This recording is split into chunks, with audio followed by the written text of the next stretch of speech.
Good morning. Welcome to the Fairy Frequency channel. Today we are reading from the Shambhala The Sacred Path of the Warrior by Chogyam Trungpa.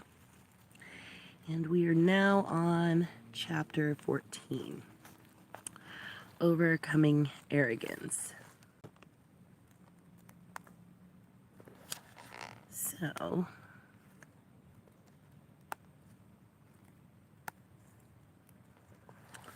when you are fully gentle, without arrogance and without aggression, you see the brilliance of the universe. You develop a true perception of the universe. In the last chapter, we discussed ways to invoke the Drala principle. In this and the next chapter, we are going to discuss the obstacles to invoking Drala, which must be overcome before we can master the disciplines of invoking external, internal, and secret Drala. One of the most important points in invoking Drala is to prepare a ground of gentleness and genuineness. The basic obstacle to gentleness is arrogance. Arrogance comes from hanging on to the reference point of me and other. You may have studied the principles of warriorship in Great Eastern Sun Vision, and you may have received numerous teachings on how to rest in nowness and raise your wind horse. But if you regard those as your personal accomplishment, then you are missing the point. Instead of becoming gentle and tamed, you could become extremely arrogant. I, Joe Schmidt, am able to raise wind horse, and I feel good about that. I am beginning to accomplish something, so I am a big deal. Being gentle and without arrogance is the Shambhala definition of gentleman.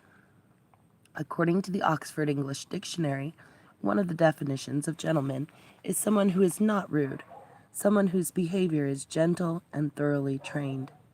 However, for the warrior, gentleness is not just politeness.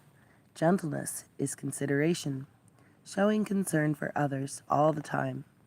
A Shambhala gentlewoman or gentleman is a decent person, a genuine person. He or she is very gentle to himself and to others. The purpose of any protocol or manners or discipline that we are taught is to have concern for others. We may think that if we have good manners, we are such good girls or good boys, we know how to eat properly and how to drink properly, we know how to behave properly, and aren't we smart? That is not the point. The point is that if we have bad table manners, they upset our neighbors, and in turn, our neighbors develop bad table manners, and they in turn upset others. If we misuse our napkins and our silverware because we are untrained, that creates problems for others. Good behavior is not meant to build us up so that we can think of ourselves as little princes or princesses. The point of good behavior is to communicate our respect for others, so we should be concerned with how we behave. When someone enters a room, we should say hello or stand up and greet them with a handshake. Those rituals are connected with how to have more consideration for others. The principles of warriorship are based on training ourselves and developing self-control so that we can extend ourselves to others. Those disciplines are important in order to cultivate the absence of arrogance. We tend to think that the threats to our society or to ourselves are outside of us. We fear that some enemy will destroy us, but a society is destroyed from the inside, not from an attack by outsiders. We may imagine the enemy coming with spears and machine guns to kill us or massacre us. In reality, the only thing that can destroy us is within ourselves. If we have too much arrogance, we will destroy our gentleness. And if we destroy gentleness, then we destroy the possibility of being awake. And then we cannot use our intuitive openness to extend ourselves in situations properly. Instead, we generate tremendous aggression. Aggression desecrates the ground altogether. The ground that you are sitting on, the walls around you, the ceiling and the windows and the doorways. In turn, you have no place to invite the Dralas to come in.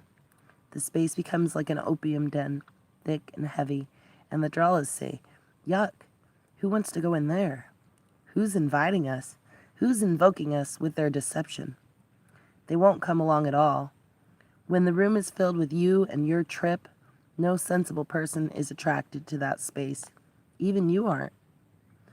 When the environment is stuffy and full of arrogant, self-styled men and women, the drawlas are repelled.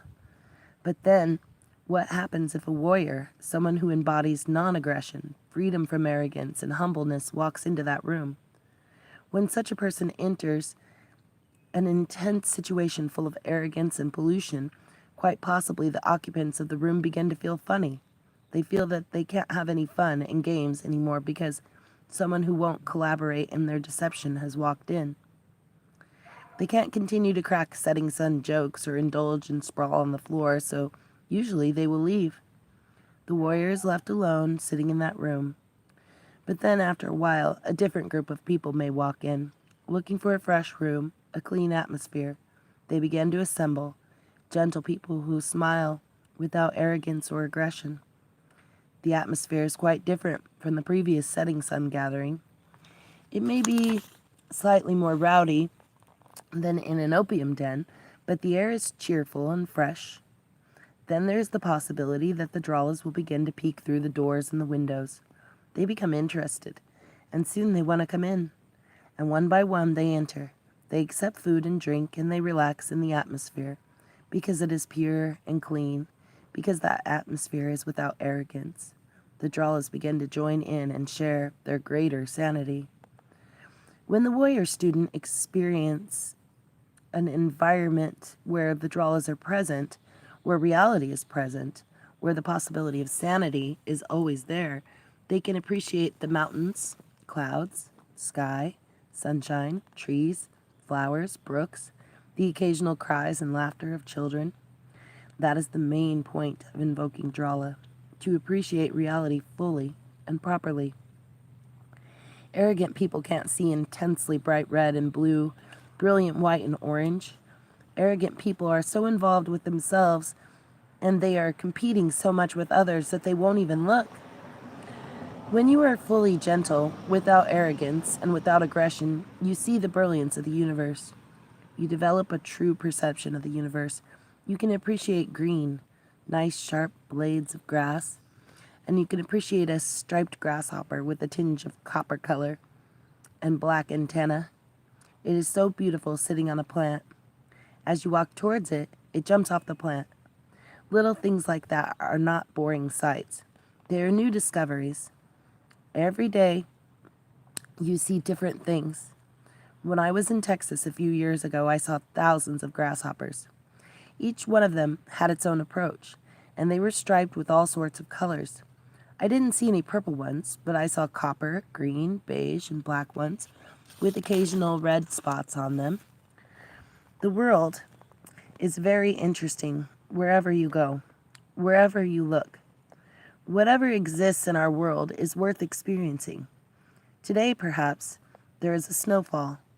There is snow sitting on pine trees, and we can watch as the mountains catch the last rays of sun above their deep iron blue foreground.